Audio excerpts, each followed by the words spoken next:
Assalamualaikum warahmatullahi wabarakatuh. Selamat pagi anak-anak yang soleh dan soleha. Alhamdulillah kita berjumpa lagi di pembelajaran virtual. Kali ini materi fikih kita masih membahas tentang jual beli. Sebelumnya marilah kita membaca doa terlebih dahulu dengan membaca basmalah. Bismillahirrahmanirrahim. Baiklah anak-anak, sebelum kita memulai melanjutkan pembelajaran, marilah kita ulang kembali beberapa hal atau materi-materi yang sudah kita pelajari sebelumnya tentang jual beli. Di antaranya ada pengertian jual beli menurut bahasa dan menurut istilah. Kemudian hukum jual beli di dalam Al-Qur'an, Surat Al-Baqarah ayat 275 dan Surat An-Nisa ayat 29. Kemudian hukum jual beli berdasarkan kondisi atau keadaan pada saat terjadinya jual beli. Ada mubah, wajib, sunnah, dan haram. Kemudian ada macam-macam jual beli. Di antaranya ada barter, money changer, jual beli kontan, jual beli kredit, jual beli lelang, dan jual beli online seperti yang sering dilakukan oleh masyarakat sekarang. Kemudian jual beli yang sah tapi dilarang, di antaranya jual beli pada saat sholat Jumat, kemudian jual beli dengan niat untuk ditimbun sampai pada jual beli untuk maksiat. Dan jual beli yang tidak sah dan dilarang. Di antaranya ada sistem ijon, kemudian jual beli binatang ternak dalam kandungan, jual beli sperma atau air mani, jual beli benda najis, dan jual beli barang terlarang. Ini tidak sah dan dilarang karena sistem ijon misalnya, kemudian binatang ternak dalam kandungan, itu merupakan salah satu jual beli yang belum diketahui pasti barangnya sehingga dikhawatirkan menimbulkan kerugian di salah satu pihak. Nah, jual beli yang tidak sah dan dilarang ini juga bisa terjadi apabila tidak dipenuhinya salah satu rukun jual beli. Nah, untuk hari ini kita akan mempelajari apa saja yang termasuk rukun jual beli. Rukun jual beli ada 5. 1. Harus ada penjual. 2. Harus ada pembeli. 3. Barang yang diperjualbelikan harus ada. Kemudian harus ada uang atau alat tukar. Dan harus ada akad atau ijab qabul. Kelima rukun ini harus terpenuhi. Artinya apabila salah satu rukun ini tidak ada, maka jual belinya tidak sah. Untuk yang kelima itu tergantung apabila barangnya itu mungkin barang yang tidak mahal dan tidak berharga, maka akad itu bisa ditiadakan. Misalnya kalian jual beli yang seperti dilakukan setiap hari, misalnya jual beli kebutuhan pokok, misalnya di supermarket atau di mana, itu sebenarnya walaupun tidak terjadi akad atau ijab qabul, jual belinya masih tetap sah. Karena semua barang-barangnya itu sudah ada bandrol harganya. Apabila kedua pihaknya itu sama-sama menyetujui, penjual menyetujui harga tersebut, pembeli juga menyetujui harga tersebut, maka itu dinyatakan sah. Ya, ijab adalah perkataan penjual bahwa penjual menjual barang tersebut dengan harga sekian kepada pembeli. Kemudian qabul adalah perkataan pembeli bahwa pembeli membeli barang tersebut dengan harga tertentu dari penjual. Jadi rukun jual beli ada 5. 1. Harus ada penjual. 2. Harus ada pembeli. 3. Harus ada barang yang diperjualbelikan. 4. Harus ada uang atau alat tukar. 5. Harus ada akad atau ijab qabul. Berikutnya, syarat sah jual beli. Syarat sah jual beli ini ada 2. Yang pertama, jika dilihat dari sisi penjual dan pembeli, maka Pihak penjual dan pembeli ini dikatakan boleh melakukan jual beli apabila satu, baligh atau sudah dewasa. Kemudian yang kedua, berakal sehat. Yang ketiga, penjual dan pembeli juga menjual belikan barang tersebut tidak untuk pemborosan, artinya tidak untuk barang yang mubazir, melainkan memang memerlukan barang tersebut. Kemudian suka sama suka, kemauan sendiri. Kemudian jika dilihat dari syarat yang kedua, yaitu dilihat dari barangnya. Jika dilihat dari barang yang akan diperjualbelikan, maka barang tersebut harus suci, kemudian barang tersebut harus bermanfaat, barang tersebut milik sendiri atau diberi kuasa oleh orang lain. Barang tersebut harus jelas dan dapat dikuasai penjual atau pembeli, artinya bisa dikuasai secara hak penuh. Contohnya misalnya ada orang yang menjual belikan ikan yang masih ada di laut. Nah, itu tidak boleh. Kenapa? Karena barangnya itu tidak bisa dikuasai secara penuh. Artinya kalau ikan di laut itu tidak tahu jumlahnya berapa, kemudian ikan itu juga bisa liar kemana-mana, ya, artinya tidak bisa dikuasai secara penuh. Kemudian barangnya jelas, ukurannya, timbangannya, jenisnya, sifatnya, dan harganya. Ya, jadi syarat sah jual beli ini ada dua, jika dilihat dari penjual dan pembeli dan jika dilihat dari barang dagangannya.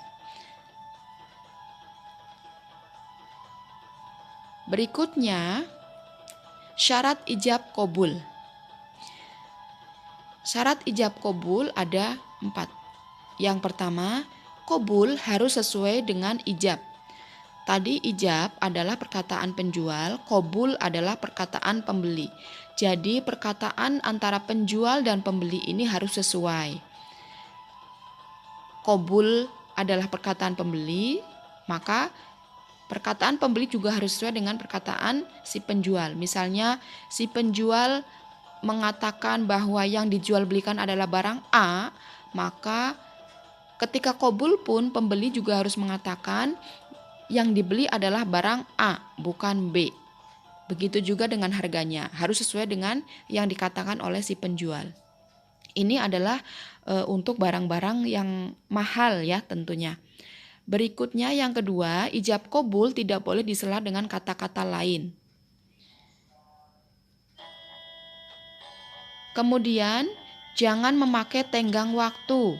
Apabila menjual barang yang berharga tidak boleh memakai tenggang waktu. Misalnya saya menjual jika sudah saya pakai 1 bulan misalnya, itu tidak boleh ya.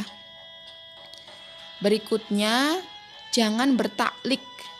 Atau misalnya saya menjual barang A dengan harga sekian dalam waktu 3 bulan. Setelah itu kemudian saya ambil kembali. Nah, itu tidak boleh.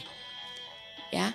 Nah, ijab qabul ini beberapa ahli fikih memperbolehkan jual beli tanpa ijab qabul atau tanpa mengucapkan akad apabila barang yang dijual belikan itu memang barang yang tidak berharga dan tidak mahal.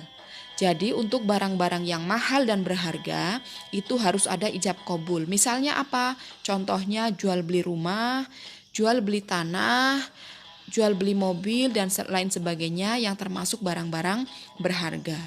Supaya jelas ya.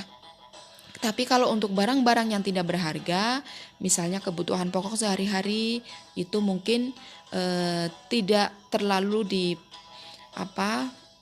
diperlukan syarat atau rukun jual beli, yaitu ijab dan qabul. Berikutnya hikmah jual beli. Hikmah jual beli yang pertama mencari karunia Allah Subhanahu wa taala, yang kedua menjauhi riba, menegakkan keadilan dan keseimbangan ekonomi, menjaga kehalalan rezeki, menjaga silaturahmi, dan masing-masing pihak merasa puas. Kemudian menjauhkan dari memakan atau memiliki barang dengan cara batil, misalnya pencurian. Berikutnya, khiyar. Apa itu khiyar? Khiyar adalah memilih yang terbaik. Al-khiyar yaitu memilih yang terbaik. Apa itu? Yaitu hak untuk menentukan pilihan apakah jual beli itu mau diteruskan atau dibatalkan. Tujuan diadakannya khiyar untuk menjaga kemaslahatan antara penjual dan pembeli agar tidak terjadi penyesalan di kemudian hari karena tidak puas atau merasa tertipu. Jadi pada proses jual beli itu bisa diadakan khiyar, yaitu hak untuk menentukan apakah jual belinya nanti dilanjutkan atau dibatalkan ketika jual beli itu sudah terjadi. Nah, macam-macam khiyar ini ada 4. Ada 4 macam khiyar. Yang pertama, khiyar majelis. Apa itu khiyar majelis? Yaitu hak untuk memilih bagi kedua belah pihak, yaitu penjual atau pembeli, selama keduanya berada dalam satu tempat jual beli. Misalnya kalian membeli barang di toko. Apabila kalian masih di toko misalnya membeli pakaian ya. Apabila kalian membeli pakaian di toko tersebut, itu kalian masih bisa membatalkan jual belinya apabila kalian masih berada di dalam tempat itu. Jadi antara penjual dan pembeli masih berada di satu tempat dan belum meninggalkan tempat jual belinya. Misalnya ketika tawar-menawar itu kalian tidak cocok dengan harganya, maka kalian walaupun pada awalnya ingin membeli barang tersebut, tapi karena harganya tidak cocok atau karena suatu hal, itu bisa dibatalkan, artinya tidak jadi membeli. Jadi khiyar majelis ini hak untuk memilih apakah diteruskan atau dibatalkan ketika masih dalam satu tempat jual beli itu. Artinya penjual dan pembeli belum meninggalkan tempat atau pembelinya belum meninggalkan tempat jual belinya. Ya, jadi selama penjual dan pembeli belum berpisah. Khiyar majelis ini selama penjual dan pembelinya belum berpisah, maka jual belinya itu bisa diteruskan atau dibatalkan. Berikutnya khiyar syarat. Khiyar syarat yaitu hak untuk memilih bagi kedua pihak untuk meneruskan atau membatalkan jual beli dengan syarat jangka waktu tertentu. Jangka waktunya yaitu 3 hari. Misalnya kalian membeli barang tertentu elektronik misalnya, kemudian dari tokonya itu menentukan apabila kalian tidak cocok misalnya atau kurang sreg, maka bisa dibatalkan jual belinya, tapi tidak boleh lebih dari 3 hari. Jadi selama masih 3 hari itu barang yang sudah kita beli itu masih bisa kita batalkan jual belinya atau kita kembalikan kepada pihak penjual apabila memang sudah ada kesepakatan sebelumnya, ya. Atau misalnya kalian membeli sepatu. Ketika proses jual belinya itu kalian merasa enak sepatunya dipakai, tapi sampai rumah ternyata mungkin terlalu sempit atau terlalu longgar ya, maka itu bisa dikembalikan apabila memang sebelumnya sudah ada perjanjian memakai khiyar syarat, yaitu maksimal 3 hari. Setelah 3 hari tidak boleh dikembalikan. Berikutnya khiyar aibi. Aibi ini artinya cacat. Jadi khiyar aibi ini adalah hak untuk memilih bagi kedua pihak, penjual atau pembeli, untuk meneruskan atau membatalkan jual beli karena cacat pada barang. Ya, nah ini biasanya istilah sekarang itu diistilahkan dengan garansi. Misalnya kalian membeli televisi, ketika di tokonya atau di tempat terjadinya jual beli itu terlihat bagus semua, gambarnya bagus, kemudian suaranya jernih dan lain sebagainya. Akan tetapi ketika sampai rumah ternyata ada satu part atau satu bagian yang hilang atau bahkan cacat, misalnya ada gores atau ada lecet atau apa cacat yang lain ya pada bodi televisi tersebut. Maka karena masih garansi, bisa dikembalikan atau ditukar dengan barang yang bagus ya. Jadi khiyar aibi ini khiyar karena cacat. Berikutnya khiyar ru'yah. Ru'yah ini artinya melihat, maka hak untuk meneruskan atau membatalkan jual beli barang yang tidak pernah dilihat sebelumnya. Sekalipun ketika belum melihat, pembeli sudah berniat membelinya. Artinya begini contohnya, kalian ingin membeli sepeda dari teman misalnya, dari tetangga ya.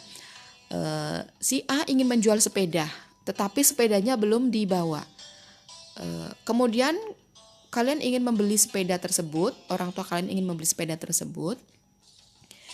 Walaupun sepedanya belum dibawa, sudah ada niat untuk membeli. Tetapi ketika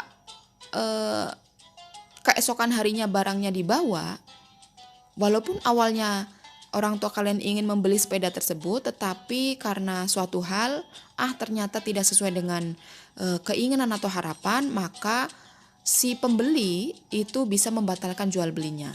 Karena ketika melihat kok sepedanya ternyata tidak sesuai dengan harapan, maka bisa membatalkan dan bisa meneruskan ya. Jadi pembatalan jual beli dilakukan setelah melihat barang yang sebelumnya ingin dibeli dan belum pernah dilihat. Ya, jadi itu bedanya antara keempat khiyar ini. Khiyar ru'yah, jadi atau tidaknya jual beli diputuskan setelah melihat barangnya. Itulah macam-macam khiyar ya. Silahkan, mudah-mudahan kalian bisa membedakan antara khiyar majelis, yaitu terjadi di selama penjual dan pembeli belum berpisah, kemudian khiyar syarat maksimal 3 hari, khiyar aibi karena cacat atau yang biasa disebut dengan garansi untuk masa sekarang, kemudian khiyar ru'yah yaitu diputuskan setelah melihat barangnya. Berikutnya, cara melakukan jual beli yang benar. Nah, ini adalah contoh jual beli yang dilakukan oleh Rasulullah SAW pada saat berdagang. Yang pertama, menghindari membeli barang dengan harga yang lebih mahal dari pasarannya. Jadi walaupun mentang-mentang misalnya kalian banyak duit, yang harganya 10.000 kalian beli dengan harga 20.000. Nah, itu tidak boleh ya. Berikutnya, hindari membeli atau menjual barang yang sudah dibeli oleh orang lain dan dalam masa khiyar. Artinya barang yang sudah ditawar oleh orang lain atau dibeli oleh orang lain, maka tidak boleh dijual belikan. Berikutnya, menghindari membeli barang untuk ditahan atau ditimbun. Berikutnya, cara jual beli yang benar adalah menghindari menjual atau membeli barang untuk maksiat, walaupun barangnya itu suci, tetapi kalau dipakai untuk maksiat itu tidak boleh. Dan yang terakhir, menghindari jual beli barang disertai tipuan baik ukuran maupun timbangan. Timbangannya dikurangi misalnya ya, atau ukurannya dikurangi, maka itu tidak diperbolehkan. Itulah cara melakukan jual beli yang benar sesuai dengan ajaran Rasulullah SAW. Berikutnya untuk tugas hari ini, silahkan yang pertama kalian membaca LKS Fikih Bab Jual Beli, kemudian yang kedua mengerjakan soal di uji kompetensi halaman 22-23 bagian 1, dan yang ketiga menyalin hasil jawabannya di link Google Form yang nanti Ibu share. Terima kasih untuk hari ini, mudah-mudahan bisa dipahami. Silahkan kalian baca lagi LKS-nya supaya lebih paham. Mudah-mudahan hari ini masih tetap semangat untuk pembelajaran jarak jauhnya ya. Terima kasih atas perhatiannya. Selamat belajar. Assalamualaikum warahmatullahi wabarakatuh.